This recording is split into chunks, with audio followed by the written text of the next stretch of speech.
شریف پڑھی اللہم صلی علی سیدنا مولانا محمد بارک صلو علیہ صلاۃ و سلام علیک یا رسول اللہ صلی اللہ تعالی علیہ وآلہ وسلم۔ ماہ ذی الحج کا یہ مہینہ اور اس کا جو ہے 19واں چاند ہے آج، جس میں 18واں چاند سیدنا امیر المومنین عثمان غنی رضی اللہ تعالیٰ عنہ، عثمان ذو النورین رضی اللہ عنہ کی شہادت کا دن، اور ساتھ میں حضرت امیر المومنین مولا علی کرم اللہ تعالیٰ وجہ الکریم کی من کنت مولا کے اعلان کا جو ہے دن، جو کل کا دن گزرا۔ پہلے کچھ نعت کے اشعار جو ہے عاشق اپنے انداز سے کہتا ہے کہ میری درخواست اگر خیر البشر تک پہنچے، میری درخواست اگر خیر البشر تک پہنچے، مجھ سا عاشق بھی کبھی آپ کے در تک پہنچے، مجھ سا عاشق بھی کبھی آپ کے در تک پہنچے، اور میری آنکھوں سے جو بہتا ہے وہ نالہ شاید فاتح خیبر و عثمان و عمر تک پہنچے، میری آنکھوں سے جو بہتا ہے وہ نالہ شاید فاتح خیبر و عثمان و عمر تک پہنچے، اس قدر عشق ہو سرکار مدینہ سے ہمیں، آمین، اس قدر عشق ہو سرکار مدینہ سے ہمیں، جو بھی میں نعت لکھوں ان کی نظر تک پہنچے، جو بھی میں نعت لکھوں ان کی نظر تک پہنچے، اور ایک دن تو دل مضطر کو قرار آ جائے، ایک دن تو دل مضطر کو قرار آ جائے، ایک دن آہ رسا بام اثر تک پہنچے، ایک دن آہ رسا بام اثر تک پہنچے، اور محفل ذکر سجی اور فرشتے آئے، محفل ذکر سجی اور فرشتے آئے، آج کی شب نہ کسی طور سحر تک پہنچے، آج کی شب نہ کسی طور سحر تک پہنچے، خوش نصیبی پہ فرشتے بھی میری ناز کرے، خوش نصیبی پہ فرشتے بھی میری ناز کرے، خاک طیبہ کا جو ذرہ میرے سر تک پہنچے، خاک طیبہ کا جو ذرہ میرے سر تک پہنچے، اور مجھ پہ اٹھ جائے جو شبیر کرم کی نظریں، مجھ پہ اٹھ جائے جو شبیر کرم کی نظریں، شعر گوئی میری معراج ہند تک پہنچے، شعر گوئی میری معراج نر تک پہنچے۔ حضرات گرامی، یہ چند اشعار شبیر صاحب علیہ رحمہ کے تھے، کہتے ہیں کہ میری درخواست گر خیر البشر تک پہنچے، مجھ سا عاشق بھی کبھی آپ کے در تک پہنچے۔ چونکہ آج 19واں چاند ہے، اور جیسا کہ کل حضرت عثمان غنی و مولا کائنات رضی اللہ تعالیٰ عنہ سے منسوب دن تھا، اور آج جو ہے حضرت جمال الدین جمن شاہ چشتی رحمۃ اللہ تعالیٰ علیہ کا دن ہے آپ کا، اور ساتھ ہی میں جو ہے حضرت خواجہ صوفی شبیر احمد صاحب علیہ رحمۃ الرضوان کا بھی دن ہے۔ یہ دونوں اولیاء اکرام اللہ والے جو ہے یہ اپنے وقت کے ولی ہے۔ جمن شاہ چشتی علیہ رحمہ تو بہت ہی مشہور و معروف سلسلے چشتیہ کے، اور آپ کے کئی کرامات ہیں، اور آپ کے کئی خلفاء ہیں، اور ان خلفاء کا بھی جو ہے بڑا مقام و مرتبہ ہے، جن میں ایک حضرت چاند پیر ہے جو سورت میں جن کا مزار ہے، اور ایک ہے پیر عبدالرحمن اور پیر عزیز اللہ، جن کا پاٹن شریف میں مزار ہے، ان کا فیض آج بھی جاری ہے۔ اور ایک آپ کے خلیفہ ہے خواجہ حاجی نصیر، جو کھمبات کے اندر بڑے مشہور ہوئے اس زمانے میں بھی، اور بڑے دین کا کام کیا اور صاحب کشف و کرامت بزرگ رہے۔ یعنی آپ کے جو خلفاء رہے، مریدین رہے، بڑے ہی باعمل، با کرامت، با ذوق، با شوق اور بڑے ہی علم و عمل والے رہے، چونکہ آپ خود بھی قطب تھے، ولی کامل تھے، سنت رسول کے بہت پیکر تھے۔ اور آپ کی ایک خاص یہ بھی بات تھی جمال الدین جمن شاہ چشتی رحمۃ اللہ علیہ کی، جن کا مزار آشرم روڈ پر ہے۔ یہ ان کی ایک خاص بات یہ بھی ہے کہ آپ کو دیکھ کر جو مجذوب ہوتے تھے، مجذوب طرح کے جو بزرگ ہوتے ہیں، مجذوب ہوتے ہیں، جو اپنی مستی میں مست ہوتے ہیں، اللہ سے لو لگائے ہوتے ہیں، عام لوگ انہیں مستان بھی کہہ دیتے ہیں، تو ایسے حضرات جو مجذوبیت قسم کے جو مقام پر ہوتے ہیں، وہ بھی آپ کو دیکھ کر کے بڑا ادب و احترام کرتے تھے اور اپنے آپ کو ڈھانپ لیتے تھے۔ اب مجذوب ہیں، کبھی ہاتھ کھلا ہے، کبھی پیر ہے، اپنی مستی میں ہیں، اللہ سے لو لگائی ہے۔ لیکن یہ ایک چیز تھی کہ جب آپ آتے تھے، آپ کا گزر ہوتا تھا، تو آپ کو دیکھ کر کے وہ مطلب اپنے آپ کو سنبھال لیتے تھے، چھپ جاتے تھے، بھاگ جاتے تھے، کہیں نہ کہیں جو ہے چلے جاتے تھے، کہتے تھے اللہ کے ایسے ولی کامل، چونکہ آپ فوراً بول دیتے تھے کہ یہ نبی کے سنت کے خلاف ہے، ایسا نہ کیا جائے۔ کوئی چیز اگر اور کوئی چیز ہوتی تو فوراً آپ اس کو جو ہے اصلاح فرماتے تھے۔ تو یہ ایک آپ کے جو اندر یہ بھی ایک خاصیت رہی، جبکہ آپ اپنے مرتبے پہ آپ کا خاندان، آپ کا سلسلے چشتیہ کے بہت عظیم ترین بزرگوں میں اور بہت صاحب کشف و کرامت، جن کے وہاں زندگی کے اندر حضرت خضر علیہ السلام آتے ہو، محب یزدانی جس کو خطاب ملا ہو، وہ مقام رکھتے تھے۔ آپ بہت ساری یعنی کہ آپ کی کرامت آج بھی موجود ہے، آج بھی آپ کے مزار سے فیوز و برکات جاری ہے، آپ کے خلفاؤں کے مزار سے بھی جو ہے فیوز و برکات کا سلسلہ جاری و ساری ہے۔ ایک مرتبہ درود شریف پڑھی، اللہم صلی علی سیدنا۔ آواز کی باہر سے آتی ہے، اندر کا کھولو، وہ ماسٹر کھولو، بس تھوڑا سا کھولیے، باہر کا تھوڑا کم کیجیے، تھوڑا سا ہلکا سا، بس حضرات کھولیے۔ صلی اللہ علیہ نبی الامی والہ صلی اللہ علیہ وسلم، صلاۃ و سلام علیک یا رسول اللہ صلی اللہ علیہ وسلم۔ کھول دیجیے، جیسا تھا ویسا کر حضرات۔ بس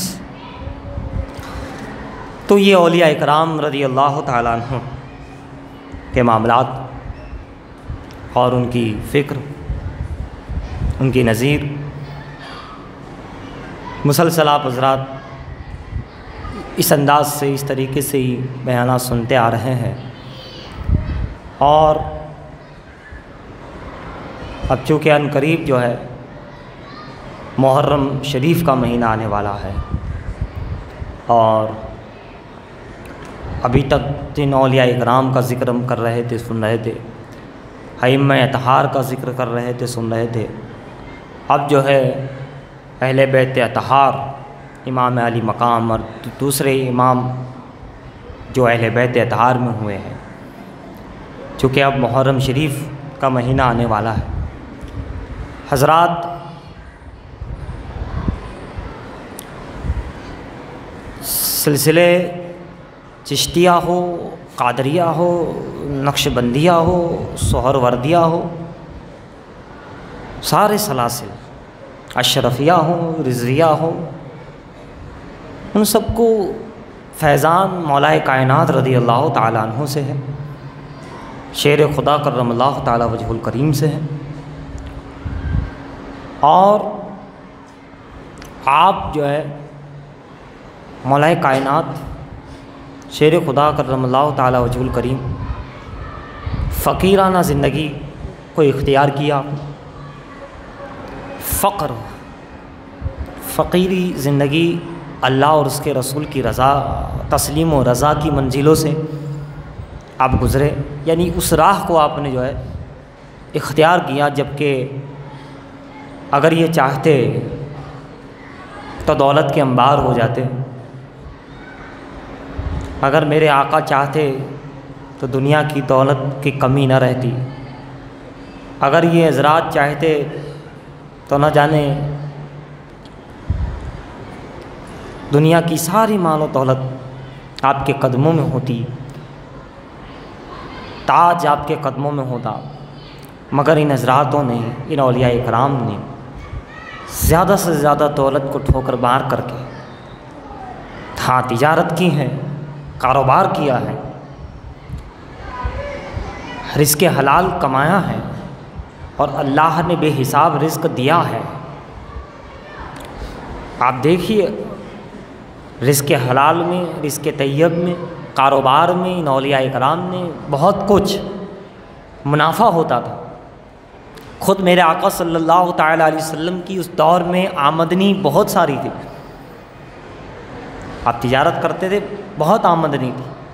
صدیق اکبر رضی اللہ تعالیٰ عنہ بھی بہت رئیس رہے، بڑے تاجر میں رہے۔ حضور غوث اعظم رضی اللہ تعالیٰ عنہ کا تو یہ حال تھا کہ اس دور میں کئی جو ہے جہاز بھر کر کے آپ کا مال سامان تجارت، تو اس طریقے سے امام اعظم ابو حنیفہ کو آپ دیکھیں، اور بھی ائمہ کو دیکھیں، اولیاء اکرام کو بھی دیکھیں، مگر یہ حضرات کیا کرتے تھے؟ جو آیا اسے غریبوں، یتیموں، ضرورت مندوں، دین اسلام کے کاموں میں خرچ کرتے تھے فوراً۔ میرے آقا صلی اللہ علیہ وسلم ہو یا صحابہ ہو یا اولیاء اکرام ہو، خود غوث اعظم سرکار رضی اللہ تعالیٰ عنہ کے جسم پر جو لباس ہوتا تھا وہ شاہوں سے بڑھ کر ہوتا تھا۔ بڑے بڑے اس دور کے جو راجہ ہوتے تھے، بادشاہ ہوتے تھے، ان کے وہاں ان کے زیب تن بھی وہ لباس نہیں ہوتا تھا جو حضور غوث اعظم کے زیب تن ہوتا، مگر بات یہ ہوتی تھی بس وہ ایک مرتبہ تھوڑی دیر کے لیے پہنا تو پہنا، پھر جو اتارا تو پھر اس کو غریبوں میں تقسیم کر دیا، تاکہ اپنے ذریعے کسی کا کام ہو جائے۔ اس لیے اس تحفے کو، اس تجارت قبول کرتے تھے، اور اس کو پھر جیسے بزرگوں نے کہا ہے، طمع نہ کر، منع نہ کر، اور جمع نہ کر۔ طمع، یہ لالچ، اتنا مل جائے اور مل جائے اور جیسے ہم دنیا داروں کے خیالوں میں، تصور میں ہوتا، اتنا ملا تو اور اتنا مل جائے اور اتنا ملا۔ ہماری طمع جو ہے، لالچ جو ہے، بڑھتی چلی جاتی ہے، یہ ہو جائے تو یہ بھی ہو جائے، یہ ہو جائے تو یہ ہو جائے، یہ ہو جائے۔ یہ بزرگوں میں کیا ہوتا؟ طمع نہ کر، لالچ نہ کر، کمانا تمہارا ضروری ہے، فرض عین ہے، خوب کماؤ، حلال روزی کماؤ، کمانا کوئی گناہ نہیں ہے، رزق حاصل کرنا، اور اللہ نے جو رزق لکھ دیا ہے وہ تو تمہیں ملنا ہے، تو تم محنت کرو، حاصل کرو، خوب حاصل کرو، لیکن طمع نہ کر، لالچ نہ کر۔ پھر کہتے ہیں منع نہ کر، یعنی کوئی دے آئے اگر تیرے پاس، تحفے آئے، تحائف آئے، تو منع نہ کر، اسے رکھ لے۔ ایک تو طمع نہ کر، دوسرا منع نہ کر، لیکن جب یہ سب آ جائے تو پھر جمع نہ کر۔ پھر کہتے تھے جمع نہ کر، اس کو ضرورت مندوں تک پہنچا، پڑوسیوں کا خیال کر، رشتہ داروں کا حق ادا کر، اس سے اور لوگوں کو جو ہے مدد کر، تاکہ جمع نہ کر۔ جب یہ چیزیں، یہ صفتیں پیدا ہوتی ہیں انسان میں، جب انسان کے اندر یہ چیز داخل ہوتی ہے، شامل ہوتی ہے، تو حضرات اس کی دل کی دنیا، اس کے ذہن کی دنیا، اس کے اندر کی جو دنیا ہے وہ بڑی پاک صاف ہوتی ہے، بڑی فیاض ہوتی ہے، بڑی فیاض ہوتی ہے، بڑی دلیر ہوتی ہے۔ لیکن ہمارا حال یہ ہے کہ ہم طمع بھی کرتے ہیں، ہڑپنے کی کوشش بھی کرتے ہیں، دبانے کی کوشش کی جاتی ہے، پھر منع نہ کر، منع تو کیا، زبردستی کا سودا کیا جاتا ہے، اور پھر جمع تو اتنا کہ بس جمع کرتے گئے، نہ بھائی کا خیال، نہ بہن کا خیال، نہ قریب والوں کا خیال، نہ قریب و یتیموں کا خیال، اور پھر ایک دن موت نے آ گھیرا، ساری دولت کھری کی ڈھری رہ گئی، انسان خالی ہاتھ آیا، خالی ہاتھ چلا گیا، کچھ کام نہ آیا، اور یہی دولت قبر میں سانپ بن کر کے، عذاب الہی بن کر کے قیامت میں قبر میں ہمارے سامنے آئی۔ تو حضرات گرامی، ان اللہ والوں کا یہ دستور تھا فقر کی زندگی، بلکہ سلطان سید مخدوم اشرف جہانگیر سمنانی رحمۃ اللہ تعالیٰ نے تو سلطنت کو ٹھکرا دیا تھا۔ بادشاہ تھے، پی ایم تھے، بڑے درباری تھے ان کے، وہاں پر بہت لوگ ماننے والے تھے، ان کے عدل و انصاف کا چرچا تھا، تقوی و طہارت کا چرچا تھا۔ آپ اس وقت حافظ تھے، قاری تھے، عالم تھے، بہترین طریقے سے بادشاہت، کوئی جو ہے رعایا کے اندر قوم میں کوئی برائی کرنے والا نہیں تھا، تعریف کرنے والا، کیوں سخی تھے، لالچ نہیں تھے، کیوں عادل تھے، کیوں فضل کرم کرنے والے تھے، ان کا چرچا تھا، عزت تھی۔ مگر جب اللہ کی راہ کو اختیار کیا بالکل ظاہری طور پر، تو پھر انہوں نے تخت کو، تاج کو، دولت کو، انبار کو، دنیا کی ساری مالت کو ٹھکرا دیا اور نکل گئے اللہ کی راہ، نکل گئے۔ فرمایا نہیں، اب صرف مرد قلندر کی بارگاہ میں جانا ہے۔ اور اللہ الحق پنڈوی تک چلتے چلتے پہنچے، تقریباً 2 سال کے سفر لگ بھگ باختلاف روایت، اور بھی بزرگوں سے درمیان ملاقات ہوتی رہی، اور جب پہنچے تو اللہ العظیم ایک سچا آدمی، سچی طلب رکھنے والا آدمی، ایک سچی راہ پر چلنے والا آدمی جب سچائی کو تلاش کرنے نکلتا ہے تو اسے سچائی مل ہی جاتی ہے، اسے اللہ ہدایت دے دیتا، اسے اس کو مرشد کامل مل جاتا ہے۔ جب انسان میں طلب سچی ہوتی ہے تو انسان کو کامل مل جاتا ہے، عادل مل جاتا ہے، اور مل گئے مخدوم علاء الحق پنڈوی رحمۃ اللہ علیہ، جن کے شہزادے پوتے نور قطب عالم رحمۃ اللہ تعالی۔ حضرات، وہ ہستیاں، وہ اللہ والے جن کی یہ شان، یہ عظمت کہ جب آپ کو اولاد نہیں ہوتی تھی، مخدوم علاء الحق پنڈوی رحمۃ اللہ علیہ، اہلیہ نے بڑا اصرار کیا کہ حضرت اولاد۔ بہرحال جب اہلیہ کا اصرار بڑھا، ماں ہے، ماں اپنے بچوں کو چاہتی ہے، عورت ہے، بچے کا پیار، بچے کی محبت، لہٰذا آپ نے ہاتھ اٹھائے، مولا تو فضل فرما۔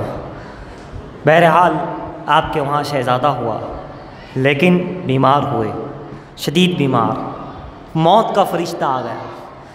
آپ نے فرمایا دیکھو کون ہے، دیکھا تو اسرائیل علیہ السلام ہے۔ آپ کو اپنے اہلیہ سے کہا کہ دیکھو موت کا فرشتہ روح لینے آ گیا ہے، اب ہمیں اللہ کی رضا پہ راضی رہنا چاہیے۔ ماں ہے، عورت ہے، کہاں کہ نہیں، انہیں کہو کہ ابھی 10 سال بعد آئے، بعد میں آئے۔ پھر اللہ والوں کا اختیار دیکھو، انہیں اللہ نے کس مقام و مرتبے پر پہنچایا۔ بہرحال آپ نے فرمایا کہ ایسا کرو کہ آپ کچھ سالوں کے بعد آؤ، ابھی تو یہ بچہ ہے، ماں کہہ رہی ہے بچہ ہے، ابھی تو دودھ پیتا بچہ ہے، بسم اللہ خوانی ہو جائے، کچھ بڑا ہو جائے، 5-6 سال کی عمر ہو جائے تب۔ بہرحال 7 سال کی لگ بھگ عمر ہوئی، اسرائیل علیہ السلام آ گئے کہ بسم اللہ خوانی ہو گئی، لے جانا ہے۔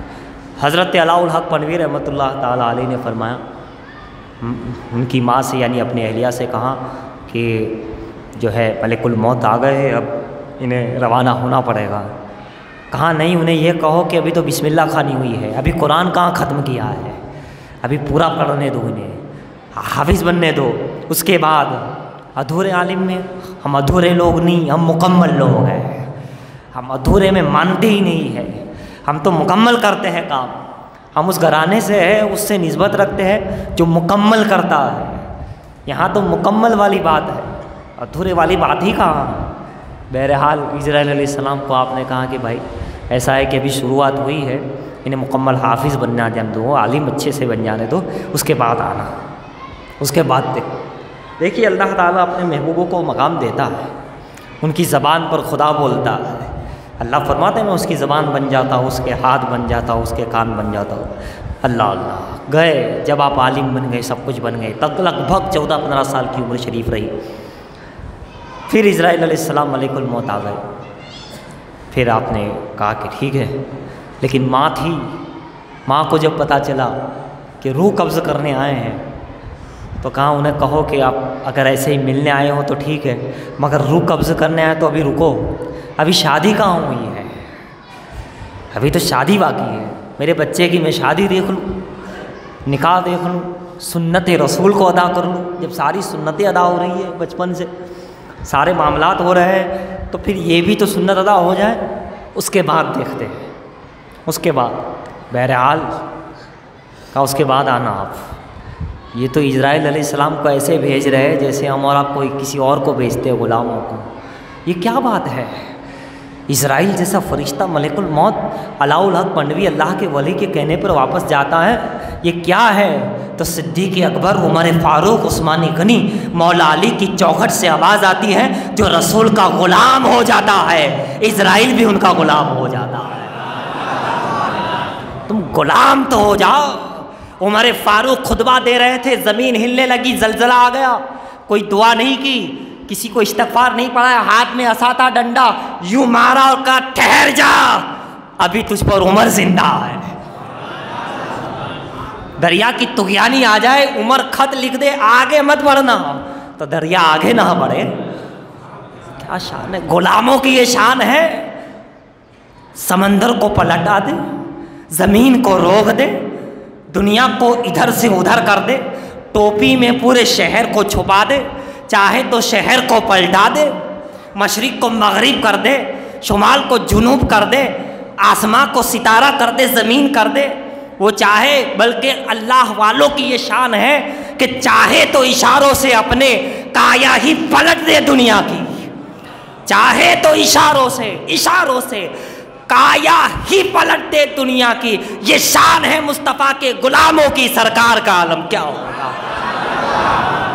ان کے غلاموں کی شان ہے مردے کو زندہ کر دے اور زندے کو مردہ کر دے، مرد کو عورت کر دے، عورت کو مرد کر دے، ہے نا، لڑکے کو لڑکی کر دے، لڑکا کو لڑکی پھر کر دے، ہے نا، واقعات شاہ عالم سرکار کے، زندے کو مردہ کر دے، کچھ کو کچھ کر دے۔ یہ شان کہاں سے آئی؟ در شاہ عالم سے پوچھو، در قطب عالم سے پوچھو، تو کہا یہ شان مولا علی کے فقیری سے اور عثمان غنی کی غنیت سے ہمیں ملی ہے، ان کی سخاوت سے ملی ہے۔ جب ہمارے اندر صدیق کی صداقت آئی، عمر کی عدالت آئی، عثمان کی حیا آئی، علی کی شجاعت و سخاوت آئی، تو اللہ نے یہ مقام عطا فرما دیا۔ جب حسنین کی غلامی آئی، امام حسن کی امامت کا صدقہ ملا، حسین کی شہادت کا صدقہ ملا، تو بندہ بندہ نواز بنتے ہوئے نظر آیا، مخدوم اشرف تاریخ السلطنت بنتے ہوئے نظر آتے ہیں، سراج الدین محبوب باری بنتے ہوئے نظر آتے ہیں، اور نظام الدین اولیاء کو عالم اولیاء میں محبوب الہی کا لقب ملتا ہوا نظر آتا ہے۔ یہ غلاموں کی شان ہے پیارے، غلام بنو، غلام، نبی کے غلام بنو، نبی کے غلام۔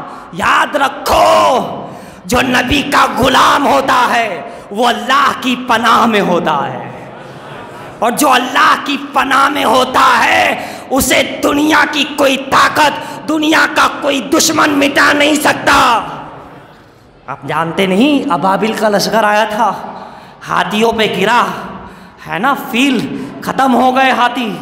اب رہا بادشاہ، کیا بات تھی، اتنا بڑا ہاتھی ایک اس چونچ کی چھوٹی سی کنکری سے ہلاک ہو گیا؟ جواب آتا ہے وہ اللہ کی پناہ میں تھی، ہاتھی اللہ کی پناہ میں نہیں تھا۔ جو اللہ کی پناہ میں ہوتا ہے وہ چھوٹا ہو کے بھی محفوظ ہو جاتا ہے، اور جو اللہ کی پناہ اللہ جس سے ہٹا لیتا ہے، اگر ہاتھی بھی ہو، بنگلہ بھی ہو، بینک بیلنس بھی ہو، بادشاہ بھی ہو، تو ہلاک ہو جاتا ہے۔ اور جو اللہ کی پناہ میں ہوتا ہے، غریب بھی ہو تو حفاظت ہو جاتی ہے۔ اللہ کی پناہ میں آنا ضروری ہے، اسی لیے تو ہم پڑھتے اعوذ باللہ من الشیطان الرجیم، میں اللہ کی پناہ چاہتا ہوں شیطان سے۔ شیطان سے پناہ مانگتے ہو، خود شیطانی کام کرتے ہو، پناہ ہٹ ہی جانے والی ہے نا، خود بھی تو شیطانیت سے بچو تو اللہ کی پناہ میں آ جاؤ گے۔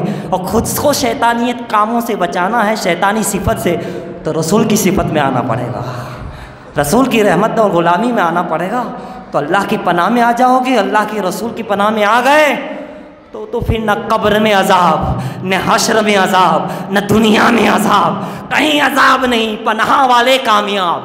اسی لیے تو دیوا میں عالم پناہ ہے، مخدوم عالم پناہ ہوتے ہیں، ہر ولی پناہ میں جو ہو جاتا ہے، حفاظت میں جو ہو جاتا ہے۔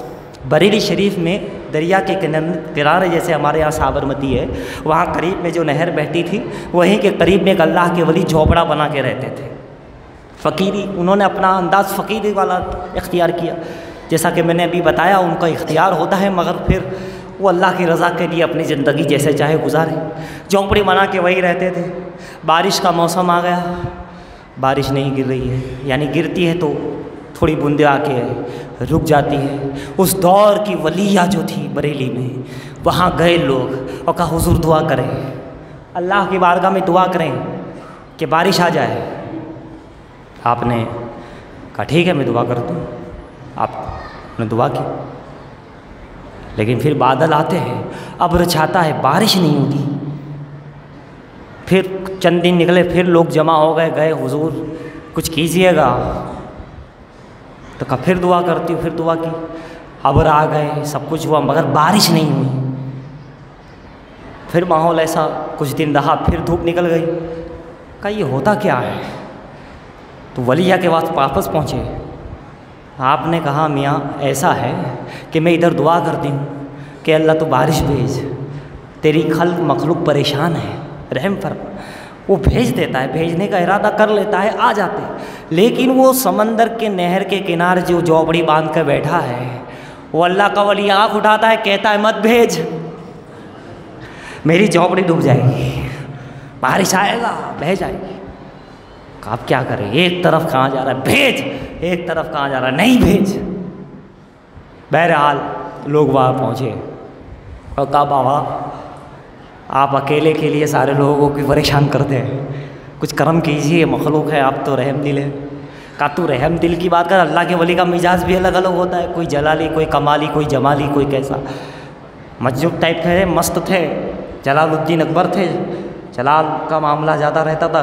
کہا تمہاری جانو، میں تو میری جھونپڑی بچاؤں گا، تم جانو آتا ہے کہ نہیں، میں تو میرا دیکھو۔ کہا حضور رحم کرے۔ کہا کوئی کیسا رحم کرنے والا وہ ہے، اللہ ہے، اس کا نام رحمان الرحیم ہے، میرا تھوڑی نام رحمان الرحیم۔ لوگ پریشان ولیہ کے پاس پہنچے، حضور وہ تو بندہ مان نہیں رہا ہے۔ کہا ٹھیک ہے، پردے کے لحاظ سے وہ خود آئی۔ کہا دیکھیے مخلوق پریشان ہے، اپنے انداز سے انہوں نے بات کی کہ برس جائے بارش۔ کہا اچھا ٹھیک ہے۔ انہوں نے وہیں سے اللہ کے ولیہ نے یوں اپنا دامن کا ایک پلو جو باندھا ہوا تھا یوں پکڑا اور کہا مولا اس کا صدقہ تو بارش برسا دے۔ پاک دامنی دیکھو، حفاظت دیکھو، نہ عورتوں کی اپنے آپ کی پاک دامنی دیکھیے گا۔ یہ کہنا تھا کہ بس بارش، بادل ہوئے اور بارش برسنا شروع ہوا۔ اب بارش برسا، جب بارش برسا تو آپ کے پاس جو ڈنڈا تھا اس کو یوں لیا اور ایسے گھمایا، اور گھمایا تو کیا ہوا، پورے شہر میں بارش ہوئی، ان کے علاقے میں بارش نہیں ہوئی۔ جھونپڑی کے پاس دور دور تک بارش نہیں، علاقے میں انہوں نے ایسے اشارہ کر دیا ہو گیا۔ اللہ کے ولی ہے، اشاروں سے چاہے تو کایا ہی پلٹ دے دنیا کی، یہ شان ہے ان کے غلاموں کی، سرکار کا عالم کیا ہوگا۔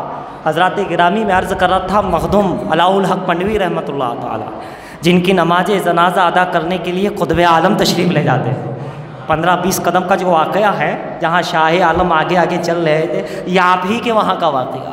نور قطب عالم کو سجادگی پہ بٹھانا تھا، وہی واقعہ کہ یہاں شہر پاٹن گجرات سے آپ بنگال تشریف لے گئے تھے، تو وہ بھی قطب کو، یہ بھی قطب الاقطاب حضرات۔ تو کیا ہوا، شادی ہو گئی ان کی، شادی ہوئی، رات کو ملک الموت حاضر۔ ملک الموت تو اپنے ٹائم پہ آ ہی جاتے ہیں، وہ ذرا بھی لیٹ نہیں، جو ہوا، جو ایک سیکنڈ بھی آپ کو مہلت رہی، ایک منٹ بھی، ہاں یہ تو اللہ والے ہیں، بھیج دیتے ہیں، کر لیتے ہیں، وہ تو ان کے معاملات ہیں، فرشتوں سے ان کے رشتے ہیں تو ہو جاتا ہے۔ ہمارا تو شیطانوں سے رشتے کہاں سے ہوگا، لہٰذا وہ ایک سیکنڈ بھی ٹائم نہیں لگاتے، جب کہاں تب حاضر، جو ٹائم ہے وہی ٹائم پہ روح نکالنی ہے، اسی وقت روح نکالنی ہے، ایک سیکنڈ بھی لیٹ نہیں ہوتے۔ کہا تھا کہ شادی کے بعد آؤ، شادی ہوئی، ملک الموت حاضر۔ کہنے لگے مخدوم اب تو ہم لے جائیں گے، اب ہم لے جائیں گے، 3 4 5 بار ہو گیا، اب ہم لے جائیں گے۔ پھر ماں آ گئی، اہلیہ آ گئی، ارے ابھی تو شادی ہوئی ہے، ابھی ان کو کہو یہ بار بار آنا چھوڑ دے، کہہ دو جاؤ 100 سال کے بعد آنا۔ ابھی 20 سال کی عمر تھی آپ کی، 20 سال کی عمر میں کہا جاؤ کہہ دو ان کو کہ 100 سال کے بعد آنا، وہ بھی ولیہ تھی نا بھائی، وہ بھی ولیہ تھی۔ مخدوم علاء الحق پنوی نے کہا جاؤ بھائی یہ حکم ملا ہے کہ 100 سال کے بعد آنا۔ 100 سال کے بعد ملک الموت آئے، یعنی کہ 120 سال کی عمر ہوئی۔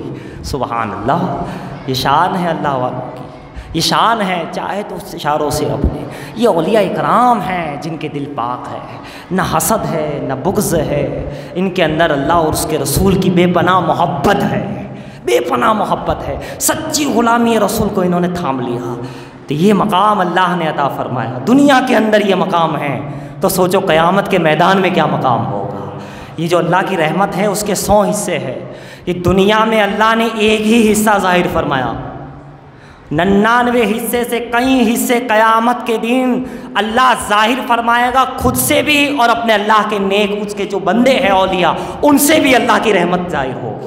تو یہ تو دنیا کے اندر اللہ نے یہ شان دی ہے، سوچو قیامت کے میدان میں ان کا کیا عالم ہوگا، جہاں رحمتیں اور زیادہ حصوں میں بخشی جائے گی، بانٹی جائے گی، اور پھر جنت میں پہنچے گے تو اللہ اکبر، ان کی کیا شان اور کیا مرتبے ہوگے۔ اس لیے عزیزان محترم ہمیں چاہیے کہ ہم دنیا کی محبت سے تھوڑا دور ہو جائے اور نبی کی محبت کے قریب ہو جائے، دنیا کی فیشن اسٹائل اور اس کے شیطانی کاموں سے دور ہو کر نبی کے کاموں میں لگ جائے، ان کی سیرت پر لگ جائے، تو یقیناً اللہ تعالی ہمیں بھی کامیابی عطا فرمائے گا۔